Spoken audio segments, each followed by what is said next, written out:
Hi ಎಲ್ರಿಗೂ ನಮಸ್ಕಾರ. ಹೇಗಿದ್ದೀರಾ ಎಲ್ಲರೂ? ನಾನು ನಿಮ್ಮ Shruti Sandeep. Welcome back to my channel. ಇವತ್ತು ನಾನು ನಿಮಗೆ ಹಾಗಲಕಾಯಿ ಹೆಂಗೆ ಮಾಡೋದು ಅಂತ ತೋರಿಸ್ತಾ ಇದ್ದೀನಿ. ಸೊ ಹಾಗಲಕಾಯಿನ ಚಿಕ್ಕದಾಗಾದರೂ ಕಟ್ ಮಾಡ್ಕೊಳ್ಳಿ, ಯಾವ ಶೇಪ್ ಬೇಕೋ ಅದರಲ್ಲಿ ಕಟ್ ಮಾಡಿಕೊಂಡು ಅದಕ್ಕೆ ಸ್ವಲ್ಪ ಸಾಲ್ಟ್ ಹಾಕಿ ಚೆನ್ನಾಗಿ ಮಿಕ್ಸ್ ಮಾಡಿಕೊಂಡು ಲಿಡ್ ಕ್ಲೋಸ್ ಮಾಡಿ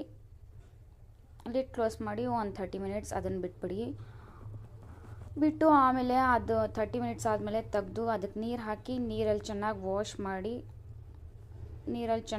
ಮಾಡಿ ಸೊ ನೀರು ಆ್ಯಂಡ್ ಹಾಗಲಕಾಯಿನ ಸಪ್ರೇಟ್ ಮಾಡಿ ಒಂದು ಫ್ರೈಯಿಂಗ್ ಪ್ಯಾನ್ ತಗೊಂಡು ಅದಕ್ಕೆ ಸ್ವಲ್ಪ ಎಣ್ಣೆ ಬಿಟ್ಕೊಂಡು ಹಾಗಲಕಾಯಿನ ಚೆನ್ನಾಗಿ ಹಸಿ ಸ್ಮೆಲ್ಲೆಲ್ಲ ಹೋಗುತ್ತಾನ ನೀವು ಚೆನ್ನಾಗಿ ಫ್ರೈ ಮಾಡ್ಕೊಳ್ಳಿ. ಅದನ್ನು ಸ್ವಲ್ಪ ಬ್ರೌನ್ ಆಗಬೇಕು, ಹಸಿ ಸ್ಮೆಲ್ಲೆಲ್ಲ ಹೋಗಬೇಕು. ಹಾಗಲಕಾಯಿ ಅಂದರೆ ನಿಮಗೆ ಗೊತ್ತೇ ಇರುತ್ತೆ. ಸೊ ಹಾಗಲಕಾಯಿ ಹಸಿ ಸ್ಮೆಲ್ಲೆಲ್ಲ ಹೋಗಿ ಸ್ವಲ್ಪ ಬ್ರೌನ್ ಆಗಬೇಕು. ಆ ಥರ ನೀವು ಚೆನ್ನಾಗಿ ಫ್ರೈ ಮಾಡ್ಕೊಳ್ಳಿ. ಇದು ರೊಟ್ಟಿ ಚಪಾತಿಗೆ ತುಂಬ ಚೆನ್ನಾಗಿರುತ್ತೆ. ನೀವು ತಿಂದು ಆಮೇಲೆ ನಾನು ಕಮೆಂಟ್ ಮಾಡಿ ನೀವೇ ಹೇಳಿ.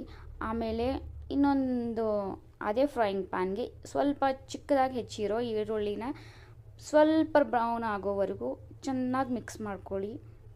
ಚೆನ್ನಾಗಿ ಫ್ರೈ ಮಾಡಿ ಸ್ವಲ್ಪ ಬ್ರೌನ್ ಆಗಬೇಕು. ಅದೇ ಬಾಣಲಿಗೆ ಟೊಮ್ಯಾಟೊ ಹಾಕಿ ಅದನ್ನು ಸ್ವಲ್ಪ ಅದು ಹಸಿ ಸ್ಮೆಲ್ ಹೋಗೋ ಅಷ್ಟು ಸ್ವಲ್ಪ ಫ್ರೈ ಮಾಡ್ಕೊಳ್ಳಿ. ಆಮೇಲೆ ನೀವು ಹಾಗಲಕಾಯಿ ಎಲ್ಲ ಹಾಕಿ ಅದಕ್ಕೆ ಧನಿಯಾ ಪೌಡರ್, ಅರಿಶಿನ ಪುಡಿ, ಖಾರದ ಪುಡಿ ಆ್ಯಂಡ್ ಸ್ವಲ್ಪ ಸಾಲ್ಟ್ ಹಾಕಿ ಚೆನ್ನಾಗಿ ಫ್ರೈ ಮಾಡಿ.